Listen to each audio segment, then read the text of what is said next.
آج ہم بات کریں گے سورۃ والتین کے بارے میں۔ سورۃ والتین جو ہے اس کا تدوین کے اعتبار سے 95 نمبر ہے اور نزول کے اعتبار سے 28 نمبر ہے اور 8 آیات ہیں اس کی، اور یہ مکی سورت ہے یعنی ہجرت مدینہ سے پہلے نازل ہوئی ہے۔ اور اس کا نام سورۃ والتین اس لیے ہے کہ ظاہر کہ پہلی آیت ہی والتین ہے، کہ والتین تین کہتے ہیں انجیر کو، کیونکہ اس میں اللہ تبارک و تعالی نے 4 چیزوں کی قسم کھائی ہے، والتین والزیتون وطور سینین وہذا البلد الامین، قسم انجیر کی، زیتون کی، وادی سینا کی اور امن والے شہر یعنی مکہ کی۔ تو 4 چیزوں کی قسم کھانے کے بعد جو ہے فرمایا لقد خلقنا الانسان فی احسن تقویم، کہ البتہ تحقیق ہم نے انسان کو سب سے زیادہ حسین و جمیل حقیقت پر پیدا کیا ہے۔ تو گویا کہ اس میں 3 مضمون بیان کیے ہیں، ایک انسان کی تخلیق کی تحسین ذکر کی ہے کہ کتنا حسین ہم نے اس کو پیدا کیا، اور دوسرا یہ جسمانی تحسین ہے، تو جسمانی اعتبار سے اس کی تحسین ذکر کی، اور پھر اس کے بعد جو ہے روحانی اعتبار سے اس کی توہین ذکر کی، اور پھر آخر میں اللہ تبارک و تعالی نے اپنی تحکیم ذکر کی ہے، حاکمیت ذکر کی ہے کہ الیس اللہ باحکم الحاکمین، کیا اللہ تبارک و تعالی حاکم الحاکمین نہیں ہے۔ تو یہ بنیادی 3 مضمون ہیں، لیکن اس میں یہ حقیقت بتا دی کہ اگر انسان جیسے اس کی جسمانی تحسین اس کو حاصل ہے کہ ایسا حسن و جمال کسی اور کے پاس نہیں ہے، اسی طریقے سے روحانی تحسین بھی اگر چاہتا ہے، روحانی تکریم بھی اگر چاہتا ہے اور توہین سے بچنا چاہتا ہے، تو پھر 2 کام کرے کہ الا الذین آمنوا وعملوا الصالحات، ایمان اور عمل صالح کی خوبیاں پیدا کر لے تو روحانی طور پہ اس کو تکریم مل جائے گی۔ تو جسمانی تحسین بھی ملی، روحانی تکریم بھی ملی، تو جنتوں کے دروازے کھل جائیں گے، اور اللہ ایسا حاکم الحاکمین ہے کہ وہاں عدل ہی عدل ہے، تو آپ کے ساتھ عدل ہی نہیں بلکہ فضل کا معاملہ کر کے اللہ ایسی جنت عطا کر دیں گے جس کی کوئی نظیر نہیں۔ یہ وہ حقیقت اس سورت میں بیان کی ہے، اور اس میں تقویم اعظم کا ذکر ہے۔ تقویم اعظم کا مطلب یہ ہے کہ ایک ایسی تقویم اور اندازہ ذکر کیا کہ اس سے بڑھ کر کوئی تقویم نہیں ہے، اور وہ کیا تقویم ہے، وہ کیا حقیقت ہے، وہ انسان کی تخلیق کی تحسین ہے کہ انسان کو کتنا خوبصورت اللہ تبارک و تعالی نے بنایا، اور ایسے اندازے کے ساتھ، ایسے اعتدال کے ساتھ بنایا ہے کہ اس کے ایک ایک عضو کے اندر اعتدال نظر آتا ہے، جبکہ اور جتنی بھی مخلوقات ہیں ان میں آپ دیکھیں کہ ان میں اعتدال نہیں ہے۔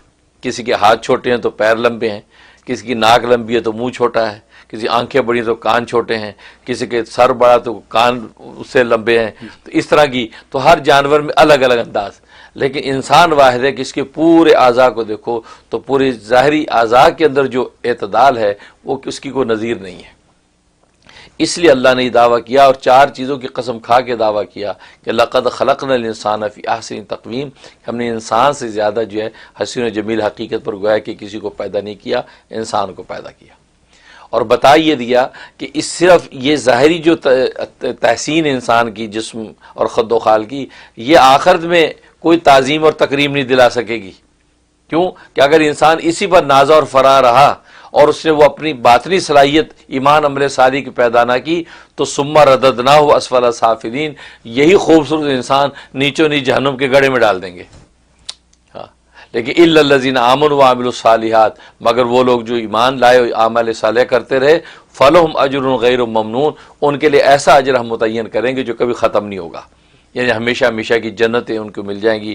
اور جنتوں کی شان یہ ہے کہ مالا عین رات ولا اذن سمعت ولا خطر علی قلب بشر، نہ کسی آنکھ نے وہ دیکھی، نہ کسی کان نے ان کا تذکرہ سنا، اور نہ کسی دل پہ ان نعمتوں کا خطرہ گزرا، ایسی نعمتوں والی جنتیں اس کو دے دیں گے۔ تو یہ حقیقت اس کے اندر بیان کر دی ہے کہ ظاہری حسن و جمال قابل شکر تو ہے، لیکن قابل فخر اور قابل نجات نہیں ہے۔ نجات جو ہوگی وہ باطنی کمال پر ہوگی۔ بلال حبشی جیسا، حبشہ کا غلام، موٹے اونٹوں والا، کالے رنگ والا، وہ اس کی نجات ایسی ہوئی کہ رسول اللہ صلی اللہ علیہ وسلم خواب دیکھ رہے ہیں کہ جنتوں کی سیر کر رہے ہیں اور آگے آگے چلنے کی کسی کی آواز آ رہی ہے، تو پوچھا جبریل کون چل رہا ہے؟ کہا کہ آپ کا غلام جو ہے بلال چل رہا ہے۔ تو کیونکہ وہ زمین میں وہ چل رہا ہے تو اس کے چلنے کی آہٹ اللہ کو اتنی محبوب ہوئی کہ آسمان پہ فرشتوں کو سنا کر فخر کر رہے ہیں کہ جس انسان کے بارے میں تم مجھے کہتے تھے کہ ظلم بربری پھیلائے گا، میری نافرمانی بغاوت کرے گا، دیکھو وہ میری اطاعت کے لیے مصلی کی طرف جا رہا ہے۔ تو بلال حبشی وہ مقام پا گیا، حالانکہ ظاہری وہ حسن و جمال نہیں جو ابو لہب کو حاصل تھا۔ ابو لہب جو آپ کا چچا حسن و جمال کا پیکر تھا، ایسا حسن و جمال کہ ابو لہب اس کی کنیت بن گئی. لہب کہتے ہیں شعلے کو، شعلے کا باپ، یعنی اس کا چہرہ یوں چمکتا تھا شعلے کی طرح، اور سردار جناب قریش کا، اور دولت و ثروت کے خزانے اور ظاہری حسن و جمال وجات. لیکن تبت یدا ابی لہب و تب، اللہ تبارک و تعالی ہلاکت ڈال دی. کیوں؟ کہ وہ ایمان اور عمل صالح سے محروم رہا. تو یہ حقیقت بتا دی کہ باطنی جو صلاحیت اور قلب کا منور ہونا یہی آخرت میں نجات دلاتا ہے، اور یہی دنیا میں تسکین. ظاہری جو خد و خالی غیر اختیاری ہیں، اللہ نے جیسا پیدا کر دیا انسان ویسا ہی ہے، اس پہ شکر کرے کہ یا اللہ تو نے مجھے اچھا پیدا کر دیا. اس لیے آئینہ دیکھ کے انسان دعا کرتا اللہم انت حسنت خلقی فاحسن خلقی، یا اللہ جیسے تو نے میرا چہرہ خوبصورت بنایا میرے اخلاق بھی خوبصورت کر دے، کیونکہ اخلاق کی خوبصورتی اصل حسن. اصل بات یہ بتائی. اور جہاں تک اس کے فضائل و فوائد کا تعلق ہے تو ایک اس کا فائدہ ہے کہ اگر کوئی چاہتا ہے کہ اس کے جسم کی خد و خال میں، اس کے چہرے میں خوبصورتی اور حسن و جمال پیدا ہو جائے اور اس میں خاص کشش پیدا ہو جائے، تو جب آئینہ دیکھے تو آئینہ دیکھ کے تو سنت یہ کہ وہ دعا پڑھی جاتی ہے اللہم انت حسنت خلقی فاحسن خلقی، یہ پڑھی. تو آئینہ دیکھ یہ دعا پڑھ کے آئینہ دیکھا، اس کے بعد ایک مرتبہ سورۃ والتین کی تلاوت کر کے ہاتھوں پہ دم کر کے چہرے پہ ہاتھ پھیر لیتی ہیں. تو جب بھی آئینہ دیکھے ایک دفعہ تلاوت کے چہرے پہ ہاتھ پھیر لے، بدن پہ ہاتھ پھیر لے. جس عضو کی خوبصورتی چاہتا ہے تو ایک مرتبہ تلاوت کر کے اس بدن پہ پھونک دیا.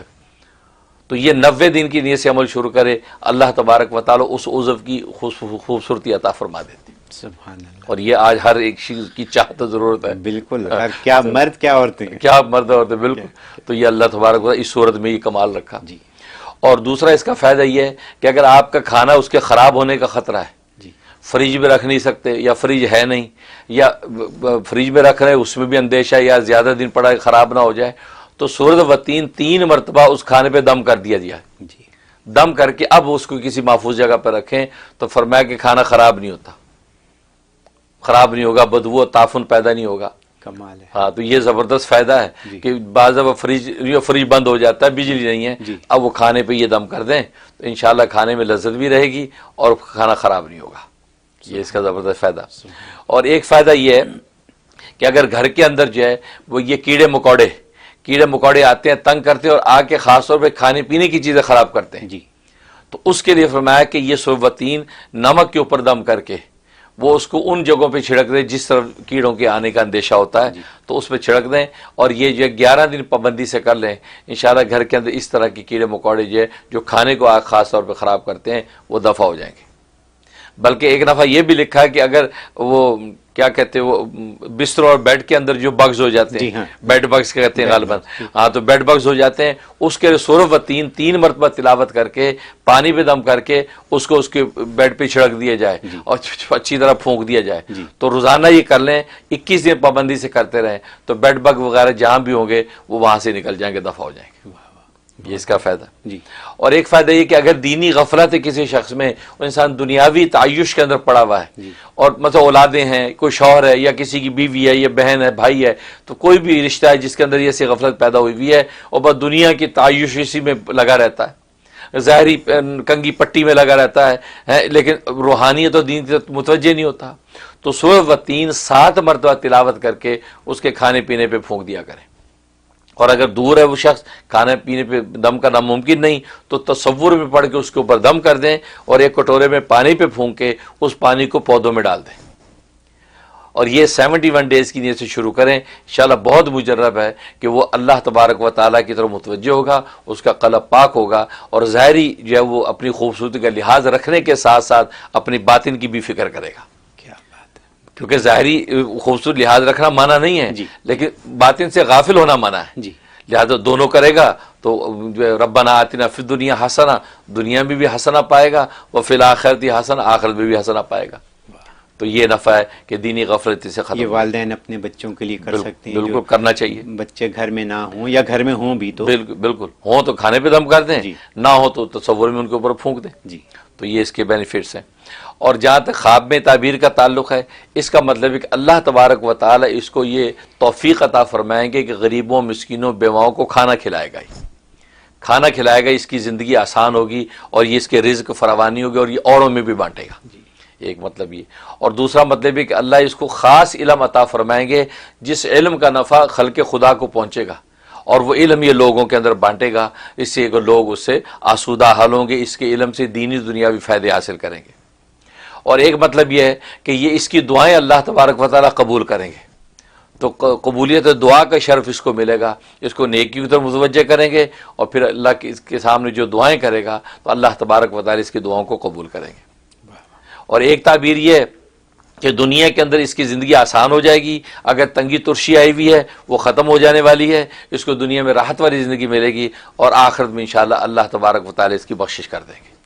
یہ اس کے لیے بشارت، پورا پیغام ہے اس پورا پیغام ہے۔ واہ واہ سبحان اللہ۔ حضرت جو آپ نے باتیں بتائیں ان میں تو یہ جو صورت ہے والتین، یہ پورا طرز زندگی ہے، بالکل حقیقت ہے، پورا طرز زندگی، اور اس میں یہ ہے کہ شکل و صورت تو ہے ہی آپ کے پاس، لیکن آپ اپنی روح کو اندر سے بالکل پاک کریں، صاف کریں، تاکہ دوسری دنیا میں بالکل معاملہ اچھا رہے۔ اچھا رہے، بالکل۔ کیا بات ہے۔ تو اور بچوں کے لیے جو آپ نے بات بتائی والدین کے حساب سے کہ اپنے بچوں کو اس اسلام کی راستے پہ ڈالنے کے لیے سب ماں باپ دعائیں کرتے ہیں اپنے بچوں کے لیے، ہر ایک کی دلی خواہش یہی ہے، لیکن یہ ایک ایسا طریقہ ہے جس سے کہ کامیابی ہو جائے۔ بالکل۔ بہت ویڈیو کے نیچے سبسکرائب کے بٹن پہ کلک کریں، بیل کے آئیکن پہ کلک کیجئے تاکہ ہر نئی ویڈیو کی نوٹیفیکیشن آپ کو مل جائے۔